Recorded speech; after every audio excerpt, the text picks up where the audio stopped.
So America's dad, Bernard Sanders, tweeted something the other day that was true, because that's what he does. He says things that are true, and he tries to fix stuff.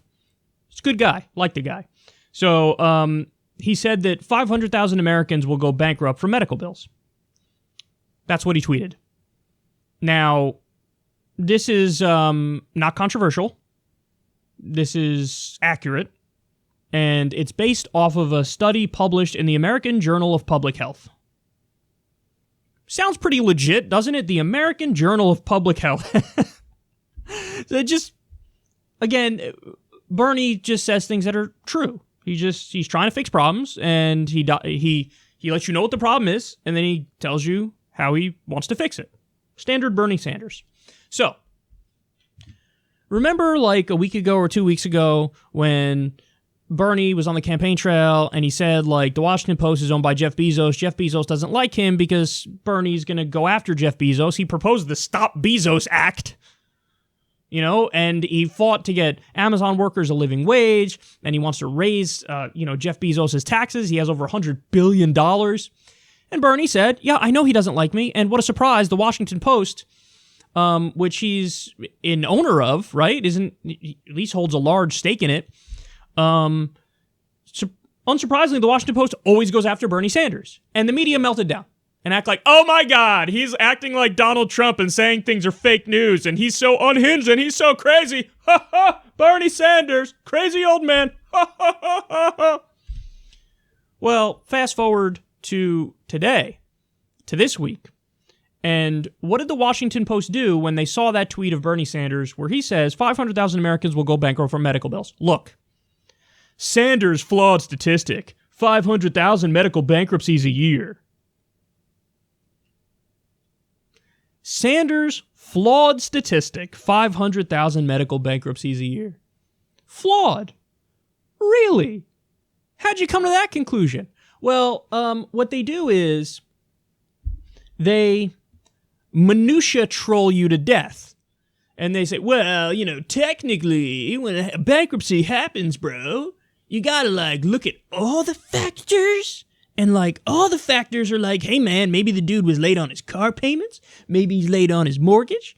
Maybe he's also late on his medical bills. But you can't say that there's 500,000 medical bankruptcies each year because, maybe there were, other factors and stuff, bro. Now, you want to know why that's bullshit?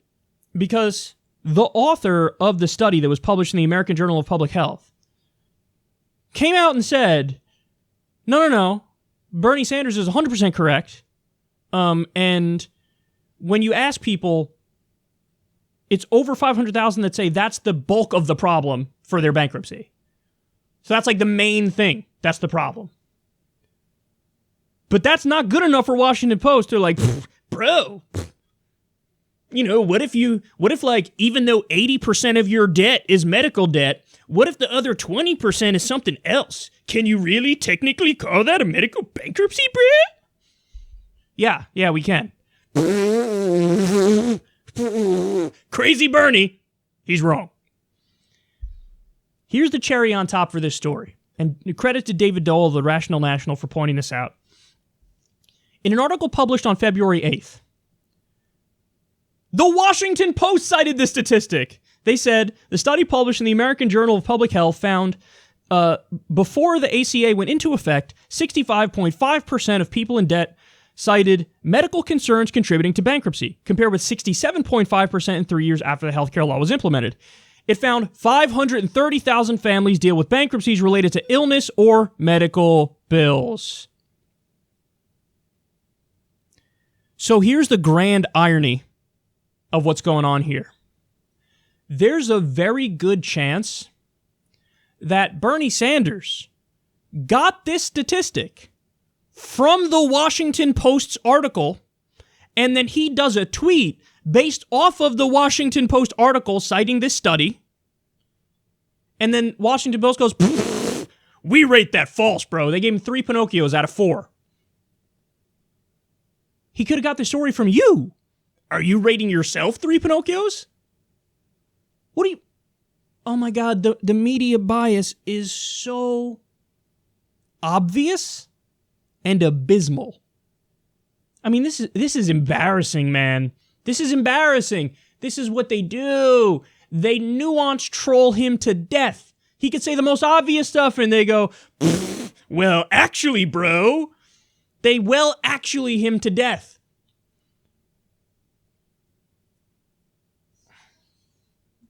They have a bias. Let me be clear. They have a bias. And that's a beeping sound. They do not want Bernie Sanders. They do not want the populist left. They do not want real anti-establishment, anti-corruption politicians to gain power. They don't want it. They don't want it because they're pretty comfortable with the status quo. Again, it's not a conspiracy, but Jeff Bezos and the billionaire class and all of corporate media, they're not hiring guys like me. There's a filtration process where you weed out the people who aren't going to play ball. You weed out the people who are a little bit too kooky, a little bit too on the fringes. And you go with the safe choices. You go with the Don Lemons and the Wolf Blitzers. You go with the shitty writers that they have at the Washington Post. No offense to Jeff Stein, who I think is wonderful. He's the exception. This is what they do. They go with people who they know are going to more or less defend the status quo, and to the extent they want change, it's just little tweaks. Now, don't get me wrong, in corporate media, most of the time they're perfectly fine and lovely on social issues. They don't hate gay people, they don't hate minorities, and that's great. I'm happy about that. But when it comes to fundamental systemic reform and economic change and structural change, they will gaslight you to death and defend a neoliberal centrist system. How dare you go beyond tweaks around the edges? How dare you want serious, substantive reform and change? So Bernie Sanders, they treat Bernie Sanders like a buffoon and like a crazy person, even though Bernie Sanders is only trying to make the U.S. a thriving social democracy, only trying to take the Democratic Party back to its FDR roots. But he's crazy, and he's insane to these people. Why? Because they're moneyed interests. They've done fantastically well in the current system. So they're going to gaslight you into thinking, well, we shouldn't change the current system. And so fact-checking here, in this instance, is deeply ideological. They're nuanced trolling and minutia trolling Bernie to try to undercut him and undermine him, even though he's 100% correct on the substance. So, and again, here's the difference between us and them. I tell you what my opinion is. I let you know what my philosophy is. We've gone into detail about my philosophy. I say, I'm more or less a believer in social democracy. I have certain aspects that are further left in my ideology, like I like the idea of worker-owned co-ops. I refer to myself as populist left or libertarian left. I tell you exactly where I'm coming from.